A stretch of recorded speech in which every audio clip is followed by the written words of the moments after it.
12 years in the district, and then you disappear forever, at least until today, as we welcome you to Alumni After Hours here on the Amityville Broadcasting Network, our first podcast that gives us a chance to catch up with some of the old graduates from Amityville High School, see what they're doing, how they're doing with their lives. It's just great to have them back and welcome them into the fold. I'm Matt Greiss here on the Amityville Broadcasting Network, and I have a great cast along with me today. Gabrielle McGinnis, Gregory Dickerson, Godfrey Pons should be joining us in just a few moments. And of course, behind the scenes and producing for us today, Dina Wood and Mr. Paul Cimino. Hey guys, how's everybody doing today? All right, well, I guess we're doing well. We want to get right into this. So we're bringing on, and Godfrey is joining us now, but our first alumni guest that we would like to catch up with is Julie Wood, who was a phenomenal student here at Amityville High School. And we all knew that when she got out of here, she would go on to bigger and better things. Julie, first of all, thanks for taking a few minutes of your time with us today. Those bigger and better things, I have to admit, I'm a little jealous of. You got to study in England. Tell us a little bit about that. First of all, the visa process was a lot. It was a lot of research. Although the student visa is nothing akin to getting the work visa in the UK. So once you achieved that visa, what was the moment that you were most excited about? I guess it was once I got out of the airport and was actually there, because when you're in the airport, you're in like this weird purgatory. You don't quite know where you are in existence. You're jet lagged, you're tired, you're waiting on the customs line, which is very long if you're not, well, before they left the EU, if you weren't an EU citizen, you had to wait quite a while to get in. But yeah, once you get past that line out of the airport, it was definitely like, you realize, yeah, I got there. All right, so you're in England. You're a brand new country. You know you're in a different world. What was the moment that for you started to make you feel maybe more at home in a strange land? You know, this is probably going to sound very anticlimactic, but the moment I was able to just go and sleep for 12 hours after being jet lagged, that's all it really took for me. All right. And you get to England. Tell us a little bit about the school that you went over there to study abroad at. It was very nice. It did have quite a big international student body. It was one of the few that I was able to get a scholarship, an undergrad program. Most of them were postgrad international scholarships. Also, it was unique in the sense that since it was in central London, it didn't have a centralized campus. So you did get the experience a little bit more of the city life rather than just being stuck in a campus the whole time. So your accommodation felt like you got to, once you got out of school, it's a different environment. You just got to relax and chill and be like, yeah, I'm in London, Godfrey and Gabriella, who are also joining us on the podcast today, and Gregory also, have you guys ever had the opportunity to travel to England or other parts of Europe? Nope. How about you, Gabby? Not anywhere in Europe. The farthest I've been out is to Ecuador. That's about it. That's pretty far. Well, let's get back to Julie. Actually, Godfrey, we lost him for a second. Godfrey, did you ever get a chance to travel outside of the United States into Europe? I've been to the airport of London, but I've been to other countries also, like the Philippines, where it's really it's a really different place, especially but not really. You don't really feel it in the airport. Like I can understand that. Yeah, I guess an airport's an airport, huh? Mm. For the most part. Julie, with a couple of students here who haven't gone anywhere or have, but haven't seen too much yet, what advice would you give them about perhaps making the choice to study abroad at some point in their post-high school career? Well, what I did, I went for my full degree, and that was a very big commitment. I do recommend, if you do want to experience just the experience of going abroad. Oh, sorry, the phone in the background. But yeah, what I did with my full degree, that was a very bold choice. And that was because I did want to start, because the programs, I was able to start right into the subject field I wanted. But a good thing you can do if you are going to an undergrad program, do research, see if they have like a study abroad for a semester. I do highly recommend going abroad if it is an option that you're able to do, because it just does help sort of open up your worldview. It's a really good experience, and it does help you sort of appreciate the flaws and good things about the place you came from, Most exciting moment, most intimidating moment as you are over in another continent on your own for the first time in your life? I guess getting my tube card or Oyster card was the most intimidating thing, and figuring out that initially. And once it got to the point where I just sort of spaced out on my transit, I knew, like, yeah, I got this done. Like, you know, like, I'm sure we all have been like, oh, going for morning routines, like, oh, did I have to do that? And like, I probably did. How did your experience over there change you for when you came back? Let's see. I definitely had a very different take on my feelings regarding the U.S., like regarding how I viewed it, how I viewed the future, especially since I left at a very turbulent time. And also, it was quite a turbulent time in the UK with the Brexit stuff going on. So it was a very interesting political time for me to go. Yeah, it's interesting. Julie, class of 2015 graduate. You're right. See, Brexit was going on during that time. Then once you get over there, you have the 2016 presidential election here in the United States. I'm sure that was pretty interesting. Yeah. What would be, as we have some students here, you know, would you say that traveling abroad and studying abroad and experiencing other cultures, has that become an essential component of what's made you who you are today? I would say definitely. It did help sort of open up my worldview. I do think it did help me mellow out a bit as well, since it sort of helped me put things into a bigger perspective. And also it made me realize that, you know, like it's going to be a long travel trip through my adult life. I didn't have to sort everything out immediately, you know. Like even when I was there, like it was like, oh, you're coming back for your master's, you gotta do a working visa, what are you planning on doing when going back? You know, so it just helped me figure that the journey is much longer than I initially thought leaving high school. And final question, where is this journey taking you? What's next? What are you doing right now? Where do you see yourself in 5 years? That's a tricky one, because right now I'm in a master's program for political science, and that degree is very versatile with what I can do with it. I don't know, it could be anywhere from academia to like just working on like, again, with like pundits, like late night show pundits, like, you know, Colbert or whatever, something like that. Like there's a lot of career paths I can take with that. And that's assuming I stick with that subfield. I could use it in different ways. Julie Wood, class of 2015, thank you so much for joining us today. It's great to hear that you're doing well, and we wish you luck in continuing to fill all your dreams. So thank you so much for taking a few minutes with us. Thank you for having me. All right, while we wait for our next guest, Greg, Godfrey, Gabrielle, I mean, you hear this story.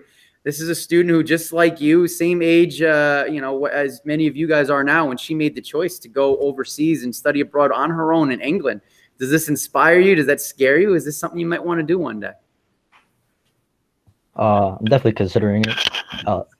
It's also considering the fact that, wait, did she say that college was free in England? So you know, that's a good question. We should ask her. I know certain colleges are free if they're public schools. That's something that our country is trying to do. New York State, to a degree, has done that, but the private schools, I'm sure, are not. It's definitely something I would be willing to consider, for especially that financial aspect. What about you, Gabrielle? Personally, not something I would probably want to do. Kind of scary to go all the way out there on my own. I barely know how to do anything here. So that's understandable. I don't know that I would have done that at, you know, when I was 17, 18 years old either. What about you, Greg? Maybe I'm a big, huge travel. I'm not gonna lie, I'm a big, huge traveler myself, but I've never been to England before, out of state, but it'll be nice to go there for once. Well, we hope we can get you there one day, Greg. That would be amazing. And you can put me on that list also. I have not been, and I definitely would like to go. Our next guest, we're just waiting for him to show up. A graduate of the class of 2017, Mike Dealey, and here he is, joining us right now. You're looking good, Mike. How you doing today?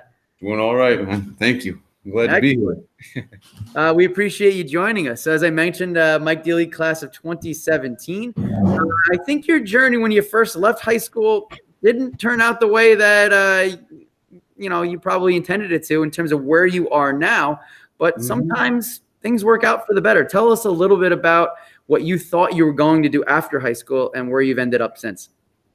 Man, that is it's a very interesting question. Like, I didn't really know what I wanted to do going out of high school from the get-go. I had a bunch of passions of mine that I was fond of, like, engineering or like automobiles in general. Just that was a big facet of mine, but also music too. But I knew that that wasn't really the best thing to go into. So what really happened was I kind of went into like a general. Okay, sorry. Kind of losing my train of thought, but basically, instead of going into something like where I knew I would have to like go to college for a certain period of time, I decided to do a couple odd jobs for a bit, save my money, and then I actually, in like some point in 2018, I got into this construction gig that I was doing with a guy for about like, let's say about a year or so, and then I know I'm jumping all around here, but then in early 2020. This auto shop that me and my mom and my grandma, we've been taking our cars there for years. The two of them were taking their cars there for years. So they decided to offer me a job, even though I didn't have credentials in that field. It was just because of my knowledge on the subject. So I was able to work there for a while, and I hopped to two other shops, and that's kind of where I am now. I'm just staying afloat and keeping my head up, and yeah, I'm just kind of just glad to be around. Well, what advice would you give to some of our student co-hosts and also students that may be watching who, like you, may not have known exactly what they wanted to do with their life when they graduated high school? My best advice that I could give to them is plan. Like, not like preemptively plan, but also plan in the moment. As my grandma always tells me, today is today. You can't control tomorrow. You just have to live through the day. But at the same time, you can work through that by, doing a good amount of planning. I know I'm kind of like bouncing back and forth, but yeah, just basically I would just be very careful with, the things that you involve yourself in, whether they be good or bad, and just, keep in mind that, and I learned this from a friend recently, everything is temporary. So, yeah. I think that's really good advice. Gabrielle, I know you have to leave in a few minutes, but for you, how strongly do you feel you know what you want to do when you graduate at the end of this year? I mean, I pretty much have all my plans figured out. Ever since I was younger, I loved writing, I loved drawing, and that's just something I've held dear to me since I was young. So that's just something I want to carry through into my adulthood. And you, Godfrey, I know you have a couple of years before you have to make the big decision, but what are you leaning towards these days? No clue. No clue. And you know what? We have Mike right here, and he's telling you that's okay. Yeah. And for everybody who may be tuning in, it is okay not to know. What about you, Greg? What are your post Amityville plans? After this year, since this is my last year here. You're not sure either yet? Actually, I do. I'm trying to go pro in football. I wish you luck. Don't forget where you came from when that first big payday comes in. Oh yeah, true. Yeah, I don't payday.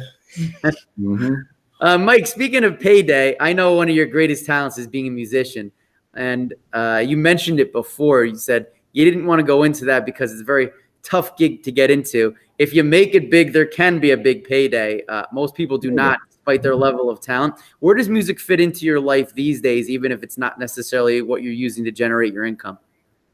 Where it fits in these days is, when it comes to what I do with music every day, a lot of the times I still listen to a lot of it, but every now and then I'll play whatever instruments I have left.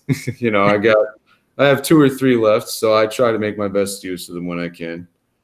But you actually brought up a good point earlier, like what I was saying in the beginning about how like I didn't really want to go into music as a field. Like there's like 2 things I was thinking. there was like a music teacher, which the only reason I didn't go into doing that was because I knew that it was not the most, not even like where you make, not even where you don't make a lot of money, but just like it can get very stressful. But I also do see the good side of it as well. But then on the other side of the coin, you got the side of music where you can make a decent amount of money. It's like let's say getting signed by a label or something like that. So it's all very different.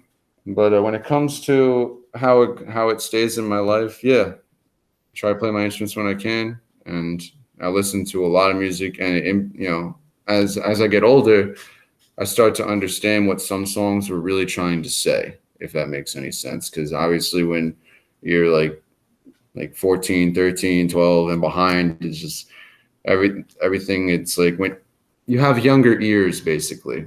There's a difference between having young ears and old ears, if that makes any sense.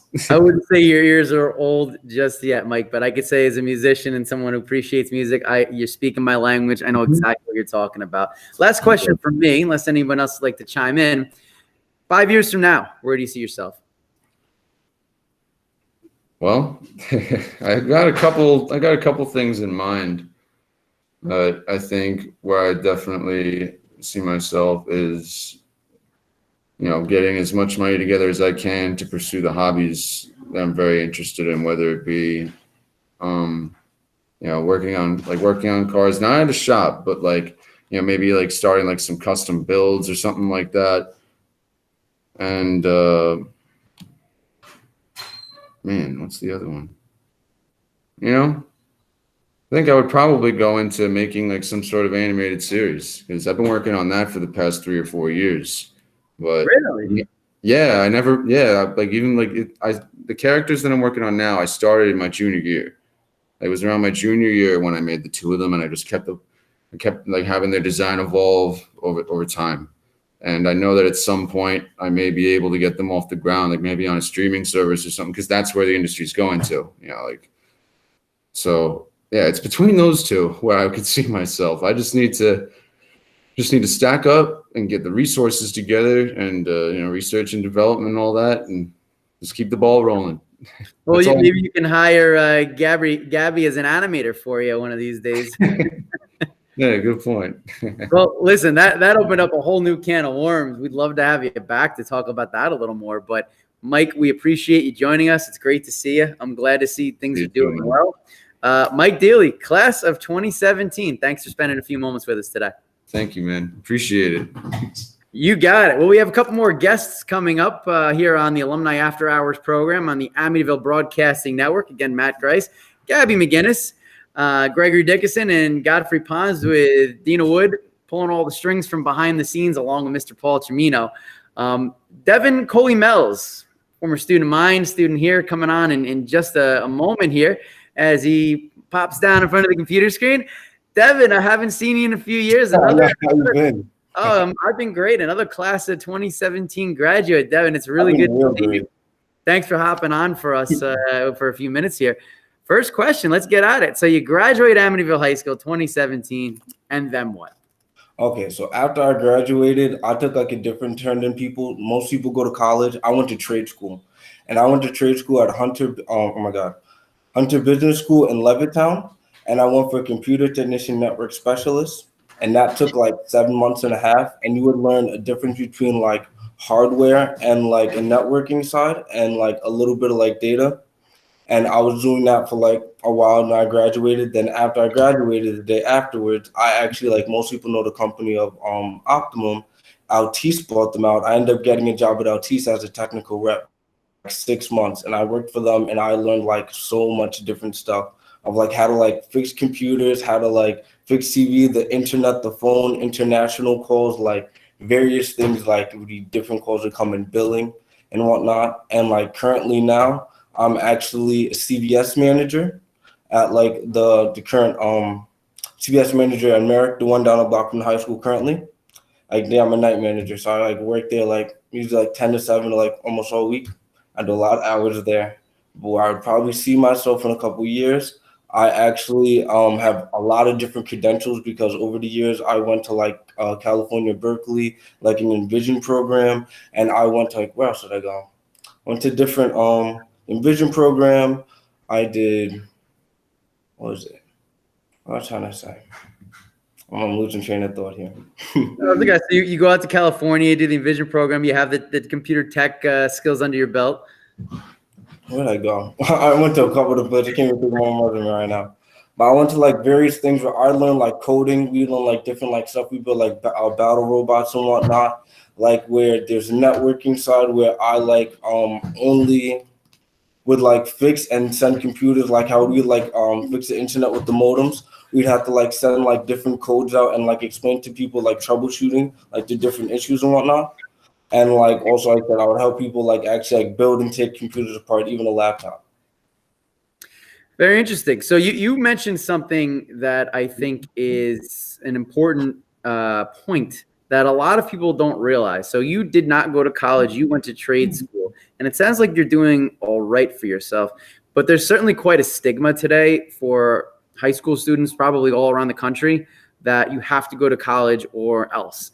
So what would your advice be for somebody who may not be so sure what they want to do? Should they immediately enroll in college and figure it out, or would you recommend them looking into a trade school in an area that they may be passionate in?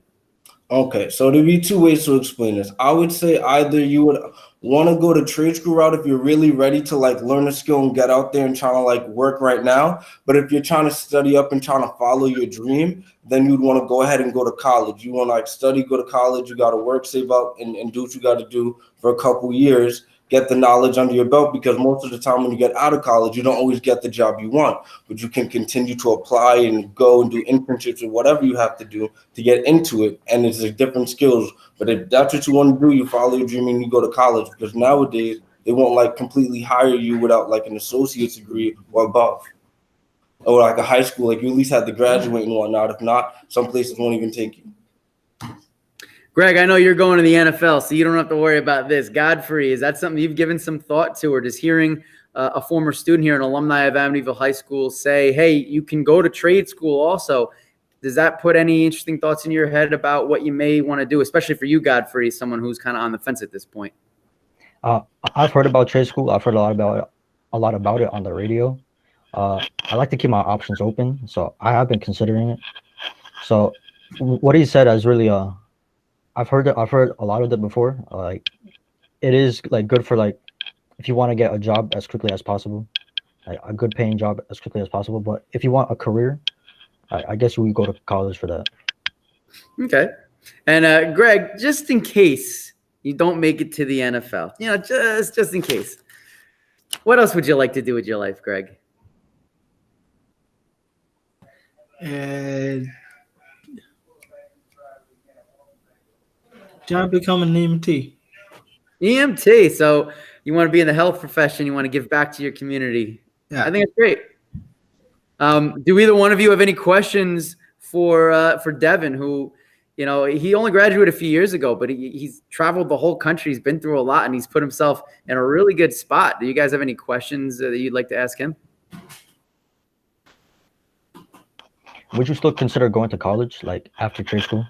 Yeah, so actually, I'm still considering like going to college like right away soon. Like I just kind of wait for hopefully this pandemic to end, because I'd rather be in the classroom and learn. That's the way I actually personally like to feel.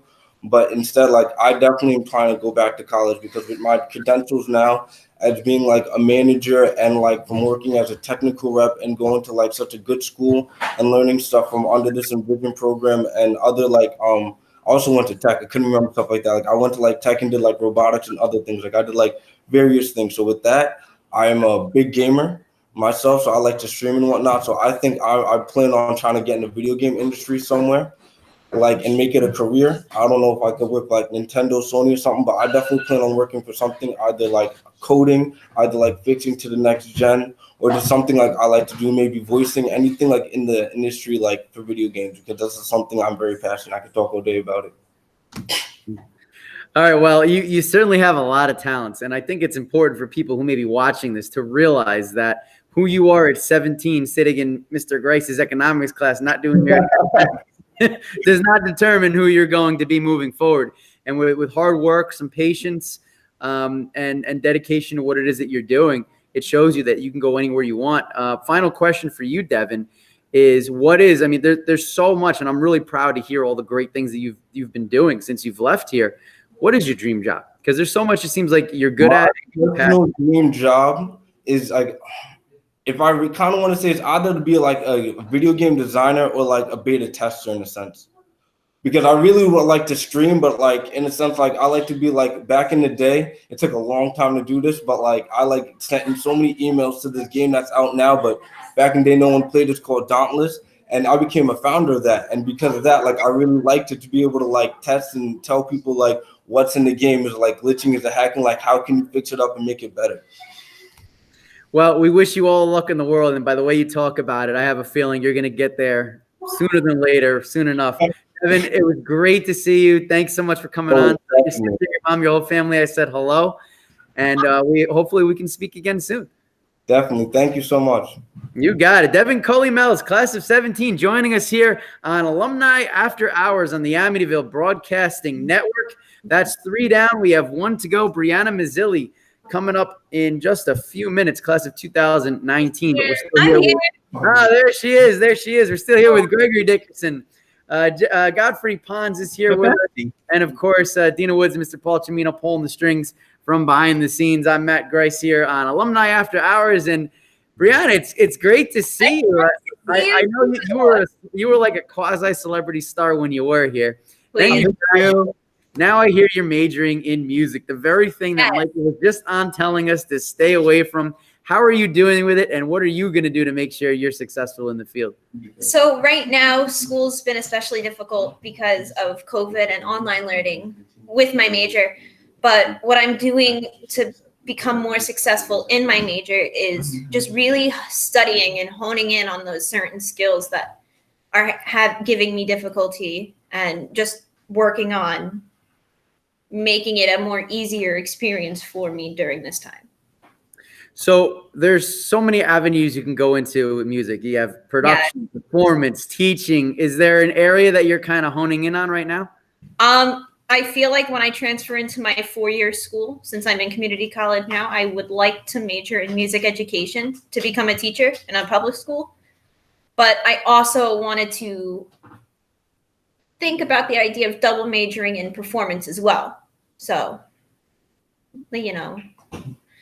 So the follow-up to that then is, when are we going to see you on America's Got Talent?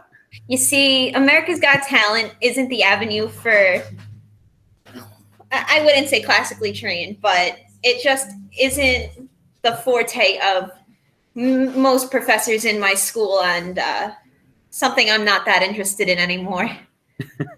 Anymore. She knows why I'm asking that. Yeah. All right, so you're going for this program, hopefully eventually music education. Yes. If you could make some money on the side doing something in the field of music, Yes. Where does your passion, not your career passion, but your passion lies? Is it in giving lessons? Is it in performing? And if so, what type of performance do you like to do? My passion is teaching. I really love to educate the people who may not know as much as they want to, and grow on that. So when I talk to, say, younger kids in high school, and they have a question on this, I feel confident in answering their question now, and it's rewarding to know that I can help somebody, So Godfrey and Gregory are here with us today. Greg is out after this year. Godfrey's got a couple more years. Maybe we'll turn him into a broadcasting. I'm a senior. But if he does go into broadcasting, or Greg wants to play football, or whatever their dreams may want to do, my question to you, where you may be able to help them out, Brianna, there are some careers, computer engineering, healthcare profession, where if you know what you're doing, you generally get in pretty quickly. And there are a lot of careers where you may be passionate about, but are very competitive. Now, we had Mike Daly on a little while ago, and he avoided music despite the fact that he's an excellent musician, because he didn't see a career, a future in that for him. So what would your advice be to somebody who has this incredible passion, but they know it's a difficult road in terms of being able to turn it into a career? Do they go for it despite that, or would you advise them to maybe go for business or something else as a better backup? In my opinion, I always believe it's best to have a backup. But if you're really confident and passionate about what you want to do in life, for instance, myself becoming a music teacher, music is not a priority. Music is not, something that people are, and teaching as well. It's very hard. But if you really love something, you're going to work for it, and the reward is going to benefit you and itself in the long run. I do think it takes time and patience, but if you work your butt off to get to where you want to be, you'll get there. Greg, Godfrey, do you have anything you'd like to ask Brianna while we still have her here? Would you work at Amityville? I would give back to my community. If the opportunity is there, sure.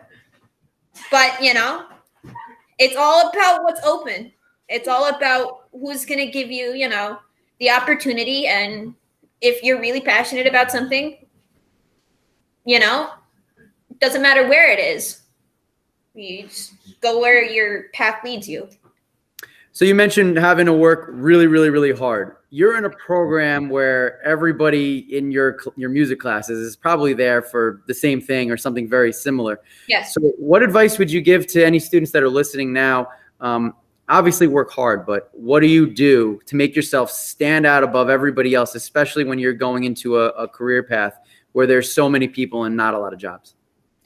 Study a lot.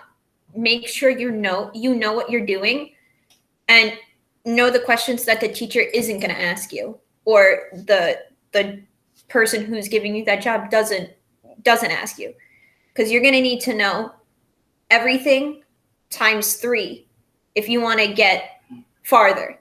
You can't just stick with what you know and the basics. You have to expand on that. Would you say that you graduated Amityville High School knowing that, or was that something that it was kind of self-discovery and it's almost survival of the fittest, where you either figure it out or you're left behind? I do feel like if I didn't figure it out, I would be left behind, because, like I said, with the music, not very many people were interested in, say, learning a science. It would be learning more of the kinetics of music and its, composition and, the basics of it as you would a language. I don't feel like, if I continued my education in music, that I'd ever remember it, or, it's it's hard. It's something, it's hard. Everybody's different, right? When that switch kind of goes off of, this is real now. Yeah, because I really wish that I got more out of high school than what I learned in my major, like that I'm learning in right now. But you can only grow from there. And if you're passionate about it, then you're going to be willing to take that time to learn and to re-educate yourself on the stuff that you have already learned. I think that's very sound advice for anybody that's listening. And when you hit college or trade school or the real world or the NFL, like Greg's going to, no matter what, you're always competing against somebody else, right? Even for you, Greg, if you're lucky enough to get that chance, there's always going to be people trying to take your job, right? So I think Brianna's message, along with everybody's here today, is very important, that, when you figure out what you're passionate about, you also have to make sure that you're doing it smarter and you're working harder than everybody else, because otherwise you will fall behind. So Brianna, it was great seeing you. I'm glad to hear you're doing well. Yes. Thank you so much for spending a few minutes with us. Thank you. No problem. Brianna Mazzilli, class of 2019. And that wraps up our alumni guests for this week. An alumni after hours. Greg and Godfrey, while I still have you here, what were some things that stood out to you today? I forgot his name, but the second one, Mike. He was talking about how he didn't really have any plans, but he still made it. He's still above water, should I say? Like, he's not like it doesn't matter what you are in high school. Like, you can still achieve success, because high school is just 4 years of your life, but the rest of your life is like 40 more years for you to change whatever you did. Well said. How about you, Greg? Any final thoughts? Mostly everything. I really said. Was this inspiring at all for you, Greg? Yeah. All right, good. Well, I think that's about all the time we have today on Alumni After Hours here on the Amityville Broadcasting Network. Lots of thanks. I want to thank Julie Wood, Mike Daly, Devin Coley-Mells, and Brianna Mazzelli for taking time out of their busy schedules to join us today. And I also have to thank Dina Wood for a great job behind the scenes, producing, getting all the guests booked, getting our schedules all lined up so we could make this happen. And of course, Mr. Paul Cimino, who's pushing all the video buttons behind the scene for us. For my co-hosts, Godfrey Pons, Kenise Price, Gabby McGinnis, and Greg Dickerson, I'm Matt Greiss saying thank you so much for tuning into our first of hopefully many Alumni After Hours right here on the Amityville Broadcasting Network. Have a great afternoon.